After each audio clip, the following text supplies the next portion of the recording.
Hi everyone, I am Hollywood royalty, and I've worked behind the scenes on all the US studios you may think of: Universal, Sony, Warner, Amazon, HBO, Netflix, behind the scenes for well over a decade, on over 100 productions.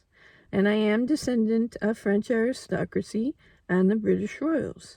So I'm going to provide you initially in this series some insight into the way that actual filmmaking functions. There is what you'll learn on, Filmmaker 101 and different channels. I actually have not seen them, but this is more the pragmatics and just excellent advice to have. So please subscribe and see in on me once in a while and press the bell.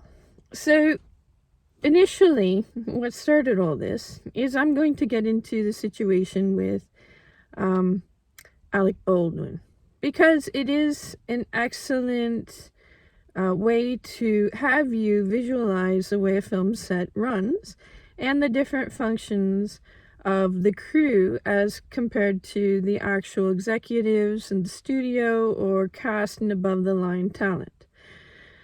So, let's get into just what went on here and the actual firearm protocols that ought to have been in place likely. Now, I've worked in Vancouver and Toronto in film production, and the majority of my productions I've worked on are American. I have worked on smaller budgeted westerns, several of them, and many large top-end productions, as Amazon's Man in a High Castle. It had tons of military guns, you may imagine. The Day the Earth Stood Still, superhero, action scenes as Flash, Smallville, Legends of Tomorrow. So it just kind of goes on, and it's a large part of what we do in filmmaking. Bionic Woman, and of all these safety protocols, it's at the top with, say, aerial photography. I've worked on several productions that had us communicating with helicopters that are filming us, coordinating out with things moving on the ground. It can get very dangerous and requires an enormous amount of expertise. And as well, stunt work, rolling vehicles, pyrotechnics, massive explosions the size of several story high, homes. So let's get into firearms, and I'll give you a sense of the way that we work with them. Now, our insurance here in Vancouver or in Canada is the same insurance that these studios in LA have to procure and have. You cannot have a production without production insurance, and we have the same qualifications for these that have to be met. Now, I don't know, and I'm not going to get into the particulars of where they were filming in New Mexico, but I'm sure this was a Directors Guild listed production, and if that's the case, many of the protocols in the States are precisely what I'm saying here. The terms used for some of the crew are sometimes slightly different, but we're pretty well the same in the way that we go about things. So, say here, we have, we know that there's going to be firearms on set, and that they are going to be blanks.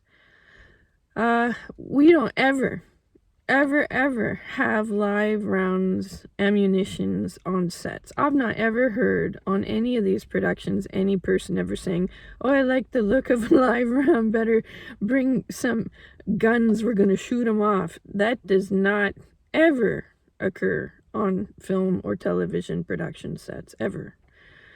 This is what we go through. I'm telling you why. You will lose your insurance so fast you will not ever make a movie again in your life. Your studio might not be able to film again if you're not following protocols or being so dangerous with them.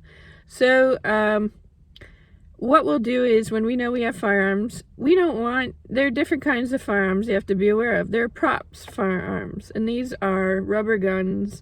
There's nothing hollowed out. It's just a solid rubber gun. It can't do any harm to anyone unless you hit them really hard with it. Please don't do that.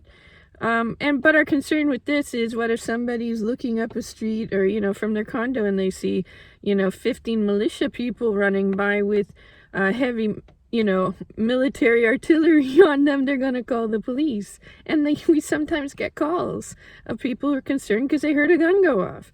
So what we do is our locations teams will write up a letter, and they'll detail, it's from this time to this time. Our vehicles will be out by this time.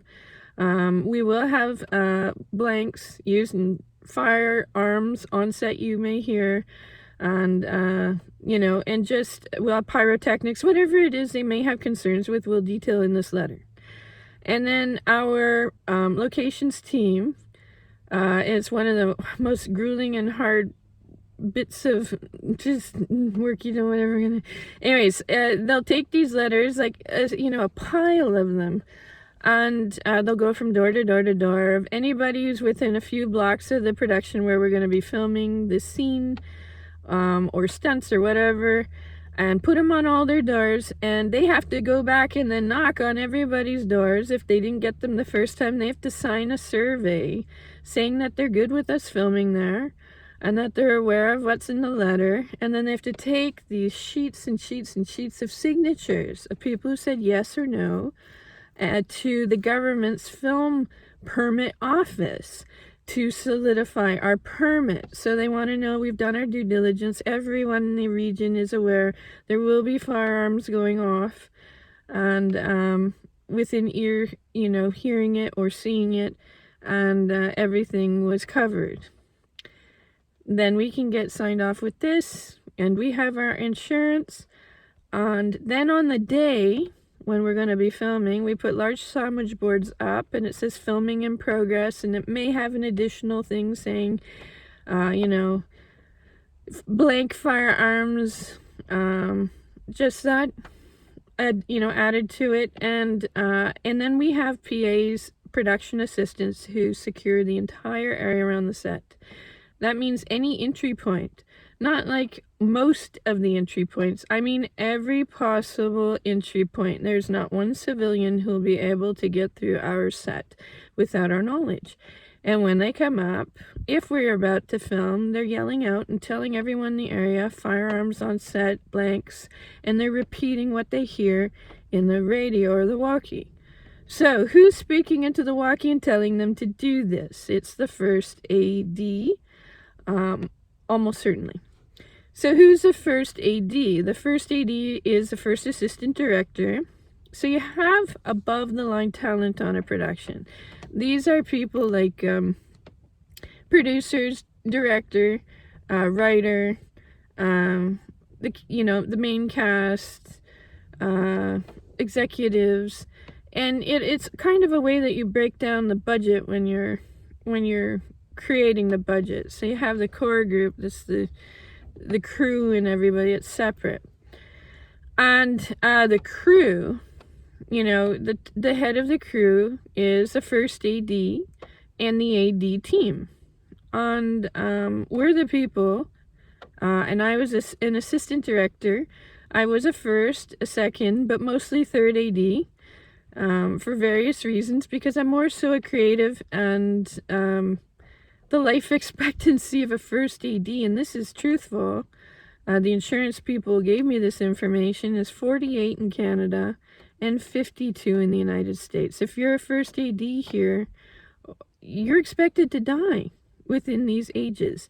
And I was getting up there. They started to try to upgrade me to second AD when I was in my 40s, and I said no. I don't think so. I didn't sign up for this. I am actually a writer and director, auteur, performer, but I keep away from that side of it. It's just to have the experience in my past. And I came into this to really be an expert in filmmaking, and that's where I am presently. So let's get into it some more. First, assistant director. The crew knows them. Usually they know the crew. You sometimes get a director who really likes to get to know their crew, but usually not. In all my experience in different productions, usually not. They don't even like to have a walkie or a radio on them. They plan everything differently. There's a definitive separation between all of us. So they sit around the, what we call village. That's where you have the monitors, and they sit in the big seats there and talk with one another. And the crew is making the film. And we make films. We are the filmmakers. We know the way to make a film. And I've said this previously, I'll get into this another time, but I've had it before where the director had zero experience, not any experience. Producers that just had money and had no experience. But you cannot make a movie with a first AD that has no idea what they're doing. That just does not happen. And that's why, you'll have directors that might do 3 movies in their life or 5. I've done over 100 different productions. I know the way to make a movie. And so the first AD, when they have firearms on set, it's almost always blanks. And they'll bring it. What they have to do is they have the armorer. And the armorer, way prior to the actual on the day, they'll have a discussion, usually in production meeting. They'll talk about what they're looking for in the look of what the action's going to be. And then the armorer at that point will book a time to meet with the lead actor or whoever it is who's going to have the firearms. And sometimes it's on the day if it's something really easy. And we'll book them in early, the actor or talent, to meet with the armorer, and they're going to brief them on, and they'll go into, okay, if you're military, this is the way you hold it. If you're gangster, this is the way you may think to hold it. If you're, an experienced cowboy, this is the way you're going to hold it. And the way just to conduct yourself on set around other people, always have it pointed away. It doesn't matter if there's anything in it or not. Nobody is necessarily aware of what is going on with that gun. So you always conduct yourself in a safe way, a respectful way. And I am huge on protocols with safety with guns, and when you use a gun and when you don't, and the different ways that you use a gun. I'm not talking about gun control. I'm talking about you as an individual being responsible and being aware and conscientious of the way that you conduct yourself. And so let's get into this some more. So they'll have a meeting and they'll discuss it and say, well, can I hold it this way? Can you do it this way? And they'll have it ready and they'll prep together the way it's going to go. And then on the day, the armorer will take the gun, make sure that the blanks are in it and or nothing's in it. And when the actor's there on set and everything's ready, the first AD will as well examine the gun. They'll open it for the first AD, who has taken a course, almost certainly through the Directors Guild, possibly through an independent safety course that they've paid for, but it was, everyone in the guild who is eligible will be offered this course to take. And they'll know what they're looking for. And so the AD will go on the walkie or the radio, and when they do that, they're talking to the crew that we head up. And they'll say something to the effect, I've seen it many times, they don't have to do this, it's just something we do to have that extra protection, additional protection that we have covered everything, because there are things that go on film sets where people are gunning for, people are doing different things that are not proper, and you don't want any messing around, so they'll cover themselves. Everything is making sure you've covered yourself. And they'll say, I've inspected the barrel, it's empty, all the chambers are empty, or they'll say they're blanks. It's going to be 3 rounds blanks here on my cue, and ready cameras, lock it up, sounds rolling, and whatever they've worked out in advance, They'll say, on my cue to the actor, 3, 2, 1, bang. That's it. And they'll say, cut. The director will say, cut. They'll say, cut on the walkie, and they'll say, we're just seeing into it. The director's reviewing it, seeing if they like it. They like it. That's good. We're moving on. And that's it. Okay? Pack it away. The armor packs everything away. That is the way we take guns very seriously on sets, because as well, blanks can kill a person. It's not really something that's likely, but even a blank has the capacity. If I go up to a person and put it straight up against their body, there's a good possibility serious damage is going to happen to the person, and it could kill them. So, Alec Baldwin, now, we're getting to this. I'm not going to get into what I've heard so far, because it's conflicting things. Conflicting information that's even coming from him himself. And it sounds like what went on that set was a very volatile production, where that, him, within the capacity of a producer, was likely abusing his position. And it sounds as if many of the crew were concerned with the safety protocols not being met with, and a few of them were concerned that something dangerous was going to occur. And that is a massive red flag, especially when a few had quit the production because of this. Either they're aware of somebody who is sadistically wanting something to happen, or it was so way outside of the bounds of our regular safety protocols that they knew something likely was going to occur. And you have to as well know what's a massive red flag is, if they're filming in New Mexico, this means either they have local crew on that production, and the local crew are people that don't get a ton of work, most likely, because of their location. And they really needed this work. And it was so bad on that set that they actually figured to quit. Or these were crew that came up from Los Angeles and made that kind of commitment of distance for that temporary amount of time, because these people as well really required the work. And frequently what it is as well is, if you have a set like that is not, a very prime production to necessarily work on, because it's so going to cut into your life, going to so remote a place, they frequently will land individuals who want to upgrade. And they'll say, well, I wouldn't do it if I was this, but I would do it if you offer me a higher level position than I've ever had before, and an upgrade that I can add to my resume. For that, it's worth, packing up and living somewhere else for a month or so.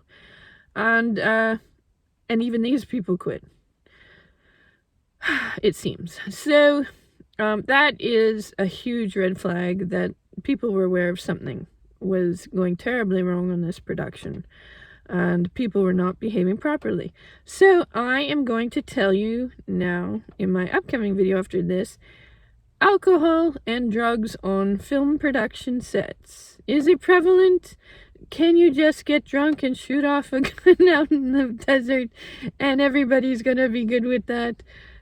And this, of course, is hypothetical. No, is the answer. But let's get into what you can expect if you're going to work on a movie production set on crew.